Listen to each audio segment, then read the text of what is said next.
جب کوئی عدالت اپنا آخری فیصلہ سنا دیتی ہے تو کیا بات وہیں ختم ہو جاتی ہے یا کوئی ایسا راستہ ہے جس سے اس فیصلے کو بدلا بھی جا سکتا ہے؟ آئیے اسی اہم قانونی سوال کی گہرائی میں اترتے ہیں اور جانتے ہیں کہ انصاف کا ترازو کب اور کیسے جھک سکتا ہے۔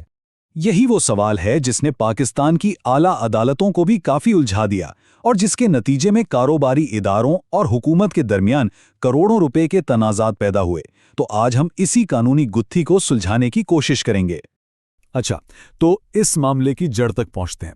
آخر یہ سوال اتنا پیچیدہ بنائی کیوں؟ وجہ کافی حیران کن ہے۔ پاکستان میں ایک ہی ہائی کورٹ کے دو الگ الگ بینچوں نے اسی ایک قانون پر بالکل ایک دوسرے سے الٹ فیصلے دے دیے، اور اس تضاد سے ہوا یہ کہ ایک بہت بڑا قانونی خلا پیدا ہو گیا۔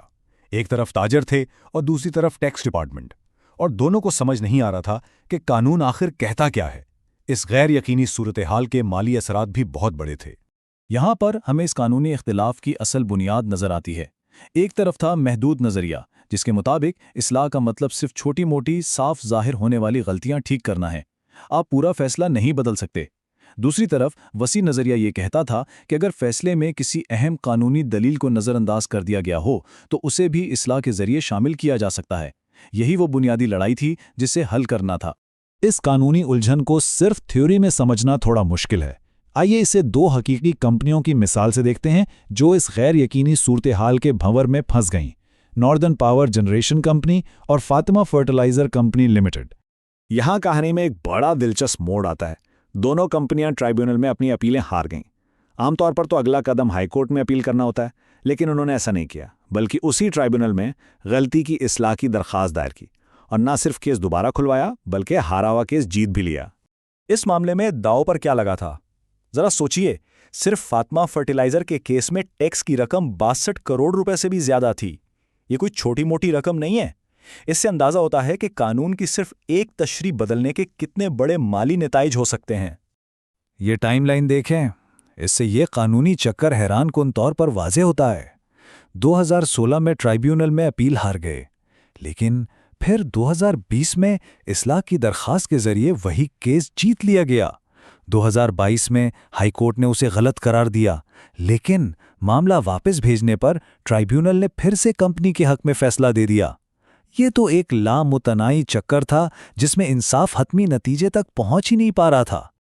تو اہم نقطہ یہ تھا، کیا اصلاح کا قانون واقعی غلطیاں ٹھیک کرنے کے لیے ہے یا یہ ہارے ہوئے مقدمے کو دوبارہ لڑنے کا ایک چور دروازہ بن گیا ہے؟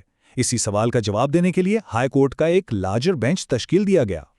اس سارے معاملے کو سمجھنے کی چابی ایک قانون میں چھپی ہے، سیلز ٹیکس ایکٹ 1990 کا سیکشن 57، جو غلطی کے اصلاح یعنی ریکٹیفیکیشن آف مسٹیک کے بارے میں ہے۔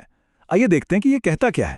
سیدھے سادے لفظوں میں یہ قانون کہتا ہے کہ اگر کسی عدالتی حکم میں کوئی ایسی غلطی ہے جو بالکل واضح ہو اور ریکارڈ پر ہی موجود ہو تو اسے ٹھیک کیا جا سکتا ہے۔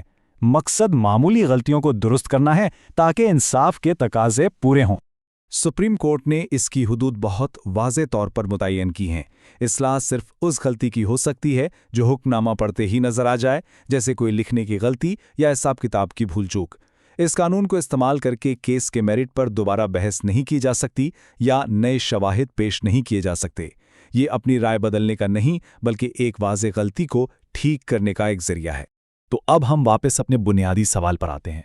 کیا سیکشن 57 ایک چھوٹا سا آلہ ہے کلیریکل غلطیاں ٹھیک کرنے کے لیے، یا پھر یہ ایک ایسا طاقتور ہتھیار ہے جس سے پورے کیس کا نتیجہ بدلا جا سکتا ہے؟ لارجر بینچ نے اسی سوال کا حتمی جواب دیا۔ اور اب ہم اس وضاحت کے کلائمیکس پر پہنچ گئے ہیں، جہاں لاہور ہائی کورٹ کے لارجر بینچ نے اس قانونی مخمصے کو ہمیشہ کے لیے ختم کرتے ہوئے اپنا واضح اور فیصلہ کن فیصلہ سنایا۔ عدالت کا یہ ایک جملہ پورے معاملے کا خلاصہ ہے، اس سے زیادہ واضح طور پر نہیں کہا جا سکتا تھا۔ عدالت نے کہا کہ کوئی بھی ٹریبیونل اپنے ہی فیصلے کا جائزہ لینے کے لیے اپیل کورٹ نہیں بن سکتا۔ اصلاح کا مطلب اپیل نہیں ہے۔ اس کا مطلب یہ ہے کہ عدالت نے محدود نظریے کی تصدیق کی۔ اصلاح کا دائرہ کار بہت تنگ ہے اور اسے صرف ریکارڈ پر موجود واضح غلطیوں کو ٹھیک کرنے کے لیے استعمال کیا جا سکتا ہے، نہ کہ کیس کو دوبارہ کھولنے کے لیے۔ تو اس فیصلے کے وسیع تر اثرات کیا ہیں؟ یہ صرف دو کمپنیوں یا ٹیکس کے محکمے کے بارے میں نہیں ہے، یہ تو پورے انصاف کے نظام کی بنیادوں سے متعلق ہے۔ تو پھر صحیح قانونی راستہ کیا ہے؟ ہائی کورٹ نے اسے بالکل واضح کر دیا ہے۔ پہلا مرحلہ، ٹریبیونل اپنا فیصلہ سناتا ہے۔